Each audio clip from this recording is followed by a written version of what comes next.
Buenos días, feliz domingo. Esta visita del Papa de estos últimos 7 días, la verdad que me los tomé como unos ejercicios espirituales y la verdad que hice muy bien. Me vino de maravilla. No solamente, bueno, por el hecho en sí de una visita de estas características, sino, bueno, porque entendí que era una gracia de Dios y desde luego que lo ha sido, al menos para mí y creo que para muchas otras personas también. Y además encaja perfectamente con el Evangelio de este domingo. El Señor nos invita a ser apóstoles, testigos, nos envía. Y nos envía a dar un testimonio firme, un testimonio claro. Pero ¿qué es eso de dar testimonio? No solamente es una cuestión de soltar sermones o de hablar de no sé qué cosas, sino que es vivir una vida cristiana coherente. Y esto es, pienso yo, una de las cosas que a mí me ha transmitido este viaje.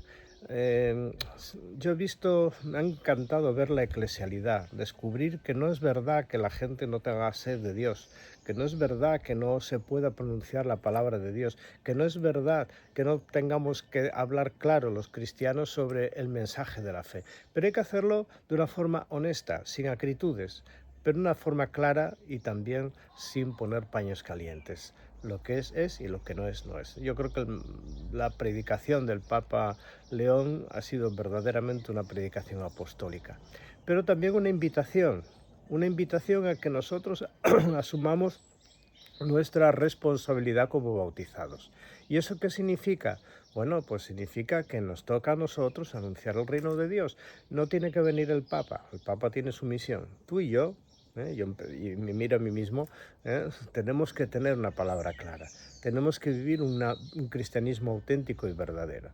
Y no es una cuestión de estructuras, no es una cuestión de quedar bien, no, es una cuestión de honestidad y sobre todo de fidelidad a Jesucristo y de fidelidad a los hombres y mujeres por los cuales Él dio la vida. El mundo en que vivimos necesita la palabra del Evangelio, que es una palabra de vida y esperanza. A la vista está, las imágenes de estos días lo han dejado bien claro y quien más, quien menos ha llorado al contemplar algunas de esas imágenes, algunos de esos momentos entrañables o simplemente la belleza de la inauguración de la torre de la Sagrada Familia, que en sí misma ya es un templo que habla claramente del Evangelio. No hay una sola piedra ni un solo rincón de ese templo que no hable de Dios. Y no solo eso, sino el encuentro en el Estadio Bernabéu, 80.000 personas rezando juntos el Padre Nuestro. Aquello sonó con una fuerza impresionante. O en Montjuic, me da igual. Es decir, o en Canarias. La palabra de Dios es una palabra abierta para todo hombre y mujer. Y justamente la transmisión de esa palabra de Dios, la transmisión del Evangelio, la transmisión del contenido de la salvación que nosotros, que Dios y nuestra incorporación al reino de Dios es algo que interesa al hombre y mujer de hoy. Claro que los poderosos de la tierra, a mí me llamó mucho la atención de que el discurso en el Congreso, que fue clarísimo y directo y además altamente profético, bueno, pues fuera acogido con un aplauso de más de 7 minutos, y porque el Papa se fue, si no están ahí un cuarto de hora dándole a las palmas, ¿no? Después cada uno hace su interpretación, pero hay una verdad en esos aplausos, y es que ese mensaje, que es claro, contundente y no edulcorado, efectivamente llega a lo más íntimo del corazón. Otra cosa es que después la razón y sobre todo los intereses lo reciclen, lo adapten o simplemente lo ningunen, porque ya nos contaron que inmediatamente pues ampliaron la ley de la eutanasia, que pusieron las grúas en el Valle de los Caídos. Es decir, una cal y otra arena. Hay mucha hipocresía en nuestra sociedad, hay mucha hipocresía en el mundo de la política, hay mucha hipocresía incluso en el mundo, en la iglesia misma, ¿no? Yo creo que tenemos que aprender de estos eventos, no a lo que tienen de eventos, sino a lo que tienen de profético. esa caricia al inmigrante, esa caricia al niño, esa caricia al joven, esa palabra llena de confianza, ese rosario que el Papa rezó cuando se lo dio un joven allá en Montserrat y después se lo devolvió, que para él va a ser una reliquia de toda su vida. Es decir, esos pequeños gestos, esos pequeños acontecimientos, esa palabra bien dicha y sobre todo esa sonrisa bien esbozada y la sinceridad de ser natural como uno es, sin pretender halagar los ojos ni tampoco los egocentrismos del mundo, me parece que es un signo de esperanza y un signo también de que efectivamente la Iglesia sigue siendo aquella que transmite la fe cuando la vive de una forma adecuada, es decir, de una forma fiel. Ojo, la Iglesia no depende del Papa, no depende del obispo, no depende de mi sacerdote, depende de todos los bautizados.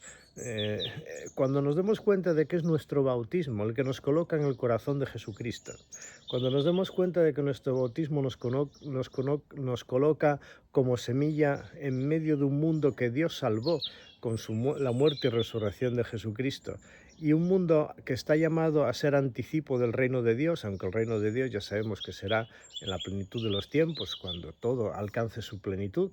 Bueno, esa verdad nos ha de hacer caer en la cuenta de que depende de ti y de mí, no solamente mi salvación y tu salvación, sino la de todo el género humano. Vale, yo no iré a África o no iré a América, no sé, pero sí estoy en un lugar concreto donde también hay que anunciar el Evangelio, donde también hay que predicar el reino de Dios. Y no se trata de mantener templos como este que tengo aquí detrás, que ya en sí es una belleza, sino se trata de conducir a las personas al encuentro con Jesucristo de la mejor manera que podamos, pero la mejor manera que sea efectiva, a través del canto, a través de un gesto, a través de una palabra. Hoy lo hemos leído en el Evangelio.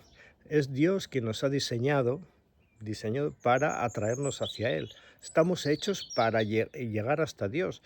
Estamos hechos para escuchar la llamada y la invitación que Dios nos hace al encuentro con Él. Y esto no es una cuestión religiosa, es una cuestión que afecta al ser de la persona, a nuestra verdad, a la tuya y a la mía. Los jóvenes que le preguntaron al Papa, el 2 o 3, le hicieron esta misma pregunta. Aquel niño que le preguntaba cosas tan sencillas como ¿dónde estaban sus abuelos? Pues forma parte de esta pregunta. Aquellos jóvenes o aquella señora de la cárcel, pues también estaba en esta pregunta. La pregunta es, ¿quién soy yo? Y la pregunta es, ¿eres hijo de Dios? Estás llamado a ser una criatura nueva. Y justamente por el bautismo comienza en nosotros la gran aventura de esa salvación, que no es para el más allá, sí, es para una plenitud nueva que depende solo de Dios, pero que es para el más acá, para la aquí y ahora, para tu día a día y el mío.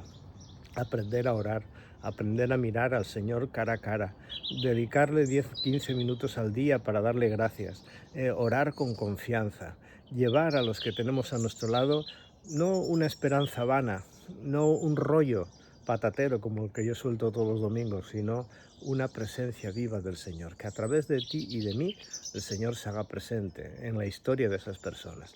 El Santo Padre, el Papa, el obispo, el sacerdote, el bautizado, la mamá, somos signos, instrumentos. Bueno, pues dejemos que el Espíritu Santo haga que nuestro instrumento, este pequeño instrumento que somos tú y yo, funcione. Es el Espíritu Santo quien nos mueve. Es el Espíritu Santo quien promueve.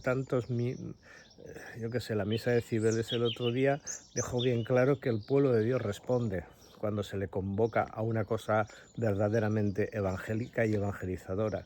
La vigilia de los jóvenes, sobre todo aquel silencio en el momento de la adoración del Santísimo, nos habla que en la presencia de Dios somos capaces de descubrirla y de proponerla, y que la vida cristiana tiene mucho que decir y mucho que enseñar a los hombres y mujeres de hoy, incluso a los políticos.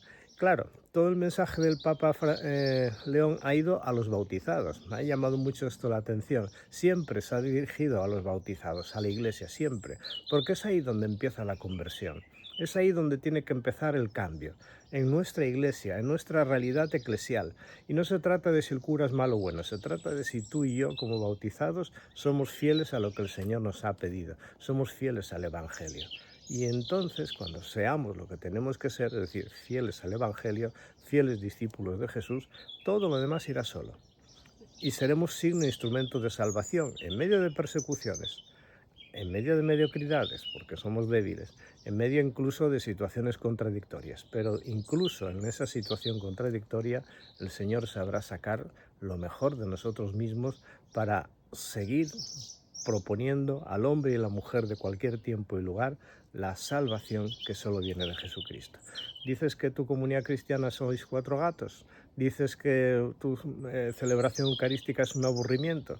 Bueno, ni somos cuatro gatos, ni la liturgia tiene por qué ser aburrida. A lo mejor no es brillante, pero cuando entramos en el misterio de lo que estamos viviendo y celebrando, en el misterio y en la verdad de lo que somos, somos capaces de grandes cosas. Movemos montañas, movemos millones, no millones de pesetas, pero sí millones de personas. Movemos el corazón del hombre y la mujer de hoy que necesita esperanza y salvación. Y la vida cristiana es exactamente eso. Esperanza, salvación, confianza, sobre todo un inmenso amor. Ahí está el secreto. Que os bendiga Dios Todopoderoso, Padre, Hijo y Espíritu Santo. Amén.